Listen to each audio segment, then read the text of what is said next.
자, 두 번째 썰 한번 가보도록 하겠습니다. 댓글 컨텐츠고 영상 제목 세월 500 별로 없어요. 대기업도 그거 그냥 받는 거 아니고 갈아 넣는 겁니다. 라는 영상에 달린 댓글입니다. 일단 세금대 500이면요. 세전 연봉은 한 7,500 정도 됩니다. 네, 돼요. 대기업 같은 경우에 성과가 포함하면 거의 억대 연봉 됩니다. 뭐 대기업은 이제 규모에 따라 다르겠지. 보통 성과가 1000 이상 나오니까 네, 평달에 이제 성과 없이 500 이상 받는다면 거의 억대 연봉이라 보시면 돼요. 근데 그만큼 버는 사람들이 많을까요? 아까 여기 얘기 나오는 거 보니까 어떤 분은 세전 5,600, 어떤 5,800이 나는데 절대 적은 돈이 아니에요, 저 돈이. 물론 저 돈 가지고 뭐 어디 가서 열부리고 할 돈은 아닙니다. 근데 충분히 먹고 살 만한 돈이죠. 근데 돈을 벌어보시면 아시겠지만 돈이라는 게 참 아쉬워요, 여러분. 왜? 저렇게 5,800 벌고 싶으면 6,000 벌고 싶고 6,000 벌면 7,000 벌고 싶고 그 인간의 욕심이야. 근데 뭐 그 나쁜 욕심은 아니죠. 근데 여러분도 알다시피 인간이 가진 어떤 능력과 환경적으로 봤을 때 이 돈을 벌 수 있는 어떤 범위라는 게 한정되어 있습니다. 안타깝지만. 아까 5,800 버는 분도 7,000, 8,000 찍고 싶지만 나의 어떤 체력과 어떤 지역의 특성상 나의 어떤 그런 기술적인 능력상 한계가 있죠. 그럼 어떻게 해야 돼? 타협을 해야 됩니다. 인정할 거 인정해야 돼요. 물론 나보다 이제 돈 많이 버는 사람은 부럽긴 하죠. 근데 마냥 부러울 수가 없는 게 알잖아요, 여러분. 나보다 돈을 많이 받는다고 하면 분명히 나보다 힘든 일을 할 것이다. 나보다 굉장히 난이도가 높은 일을 할 것이라는 것을 유추할 수 있습니다. 정상적인 사람이라면. 제가 제일 싫어하는 말이 뭐냐 하면 일 적게 하면서 돈 많이 버는 거. 유튜브 같은 정말 많이 있죠, 그런 것들. 뭐 나는 뭐 하루에 3시간씩 일하는데 원 1,000만 원 번다. 그게 정상의 생각이십니까? 물론 그렇게 버는 분도 있는데 정말 극소수예요, 극소수. 완전 소수입니다. 정말 극소의 사례를 가지고 뭔가 일반화시키는 걸 정말 싫어합니다, 제가. 일반 사람들은 버는 만큼 그만큼 힘든 일을 하는 건데, 아무튼. 세월 500이면 이제 세전 연봉 7,500 정도 되니까, 보통 일반 중소기업에서는 받기 힘든 돈입니다. 예, 일반 중소기업에서 세전 연봉을 7,500 정도 받는다. 예, 받기 힘든 돈이에요. 아까 이제 어떤 분이 MCT에서 일한다고 했는데, MCT 공장에서 사장이 아닌데, 그 일개 직원들한테 세전 연봉으로 7,500 이상 주는 곳은 사실상 없습니다. 성철이 그렇죠? 보통 MCT나 CNC는 보통 기술자분들, 경력자분들이 많이 받아야 6천 언저리입니다. 6천에서 7천 언저리. 정말 많이 받아요. 그래서 나중에 MCT 하신 분들이 기술 배워가지고 보통 최종 목표가 그거죠. 전에 CNC MCT 레이저가 이제 사장 밑에서 일하다가 최종 목표가 뭐냐 하면 이제 모은 돈 가지고 창업하는 겁니다. 자기 공장을 차리는 거죠. 예. 왜냐하면 저 일이 돈을 적게 받는 건 아닌데 이제 그 이상 올려받는 게 한계가 있거든요. 그래서 보통 중소기업은 기술자분들이 보통 한 6천만 원 정도? 예, 그 정도 받는 생각하시면 돼요. 저희 기계 잡고 일하시는 분들.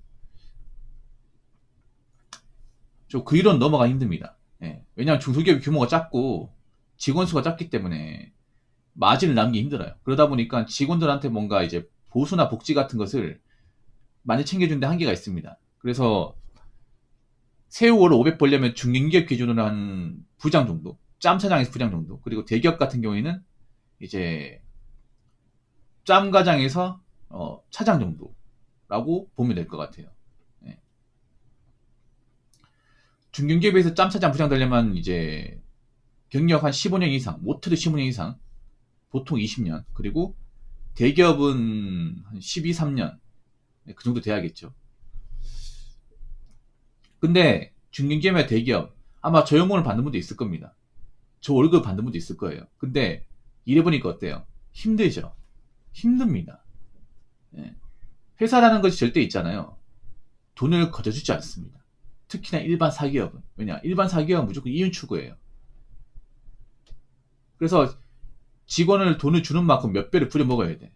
예를 들어서 어떤 직원한테 세금 떼고 500을 준다. 그러면 이 사람이 2천만 원짜리 일을 해야 됩니다. 그러니까 월 2천만 원 이상 이제 수익을 줄 수 있는 일을 해야 돼. 근데 그게 쉽냐고요. 쉽지 않죠, 여러분. 그래서 굉장히 많은 업무를 하고 그리고 좀 스트레스도 많이 받고 경기도 많이 치러야 됩니다. 그래서 저 돈을 절대 거저받는 게 아닙니다. 근데 왜 온라인 같은 데 보면 세금 떼고 500 번다고 얘기하는 사람이 왜 이렇게 많은 거지?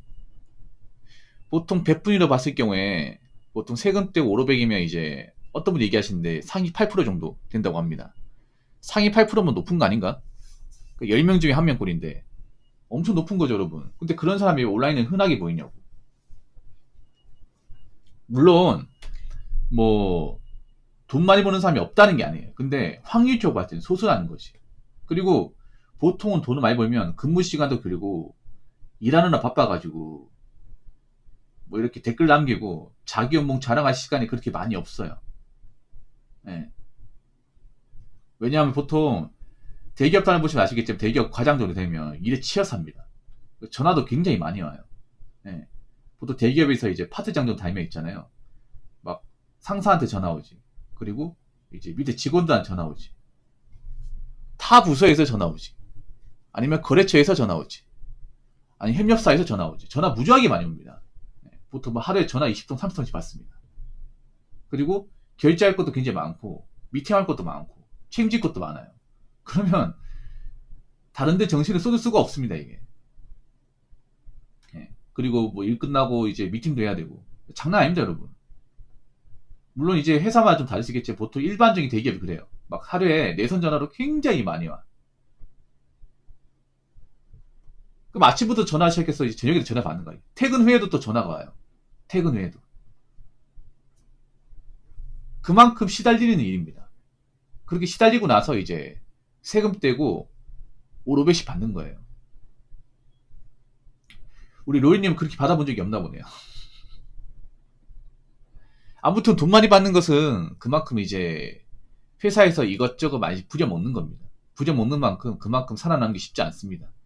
그만큼 받는 사람도 많지가 않고. 자, 댓글 한번 읽어보도록 하겠습니다. 고액연금 받으면 좋을 것 같죠? 그만한 책임과 실적을 내야 해요. 회사는 여러분들 월급을 공짜로 주는 자선단체가 아니에요. 새 500이면 연봉 7천 초반 정도일 테고 KPI 정도는 가능할 수준일 테니 본인이 연매출 3억 5천 이상의 성과를 내는지 확인해 보세요. 못하고 있다면 당신은 멀지 않은 시기에 위기를 경험할 겁니다. 라고 적어졌습니다. 그렇죠. 이분이 아주 좋은 얘기 했어요. 예. 그러니까 고액연금 받으면 좋을 것 같네. 일단은 뭐 돈으로 받으면 좋죠, 여러분. 왜냐? 우리가 자문회사에서 돈을 많이 받으면 금방 할 게 많으니까. 그만큼 여유를 많이 부릴 수 있으니까. 당연히 돈 많이 받으면 낫죠. 근데 액수로 보면 나오는데 일로 봤을 때는 엄청 힘들다는 거지. 일로 봤을 때는. 왜냐? 연봉이라는 게 올라가면 올라갈수록 업무 난이도와 책임이라는 게 더 가중되잖아요. 예. 그리고 보통 일반 큰 기업들은 실적을 내야 되거든요. 실적을 못 내는데 그 사람한테 그만한 돈과 복지를 줄 수가 없습니다. 그래서 항상 이제 큰 회사들은 연봉을 주는 만큼 명분을 요구합니다. 네가 1억 받았지. 그럼 너 한 4억 원어치 일을 해. 4억 5억짜리 일을 해. 못하지. 그럼 너 나가. 버틴다고? 어떻게든 나가게 만들 거야. 이게 일반적인 큰 기업들이 하는 좀 행동이에요. 그래서 고액연금 받는 사람들 중에 책임과 실적에 대해서 자유로운 사람은 한 명도 없습니다. 그렇다고 무조건 열심히 한다고 실적이 잘 나오는 것도 아니에요, 이게. 회사는 여러분들 월급을 공짜로 주는 자선단체가 아니에요. 그렇죠. 아니, 사기업 중에 자선단체가 어디 있습니까? 다 돈 벌려고 하는 건데.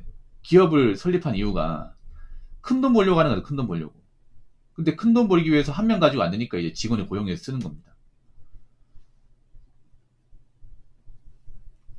그리고 이 회사가 내 혼자 돌아가는 게 아니기 때문에 많은 사람들 운명이 이제 달려있기 때문에 그만큼 책임지는 것도 많은 거고요.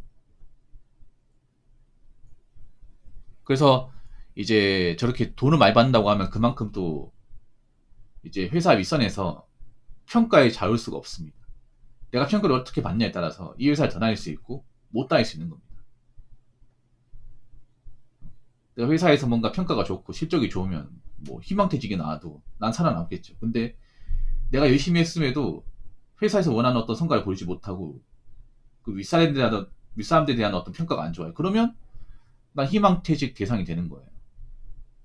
나가고 싶지 않지만 안 나갈 수 없게끔 만드는 거죠. 그래서 내가 돈을 많이 받는데 뭔가 회사에서 원하는 걸 하지 못한다면 뭐 당신은 멀지않은 시기에 위기를 경험한다. 이게 뭐냐면 희망퇴직이에요. 나가라는 거죠. 나가는 압박을 받기 시작하는 거죠. 왜냐? 회사 같은 경우에 가장 눈에 가시가 돈은 많이 받는데 해주는 게 없는 사람들이에요. 돈과 복지를 많이 타가는데 회사에서 뭔가 원하는 성과를 내지 못하는 사람들. 야구로 치면 그 WAR 마이너스 같은 사람들. 연봉을 많이 받는데 승리 기여도는 마이너스인 사람들. 그래서 야구도 보면 이제 점프 많이 차고 연봉 적게 받는 게 아닌데 이제 WAR이 마이너스다. 그럼 방출시키잖아요. 그런 거 많이 보잖아요. 회사도 마찬가지야. 회사도 뭐 회사에서 원하는 성과를 못 내면 언제든지 내가 이제 팽당할 수 있다는 생각을 해야 됩니다. 그래서 돈을 많이 받는 것은 어떻게 보면 더 많은 어떤 이제 책임과 사명 그리고 내가 그걸 다 하지 못했을 경우에 어떤 그런 책임까지 떠안고 일하는 겁니다. 그만큼 그래서 돈 많이 받는 게 뭐 대단한 것도 있지만 그만큼 쉬운 게 아닙니다. 그래서 뭐 내가 회사에 돈을 많이 받는다. 그러면 돈 많이 받는다고 어디 자랑할 게 아니라 내가 어떻게 해야 지금 회사에서 돈 더 많이 받고 살아남을 수 있는지를 더 강구해야 합니다. 아시겠죠? 자, 이상으로 두 번째 썰 마치도록 하겠습니다.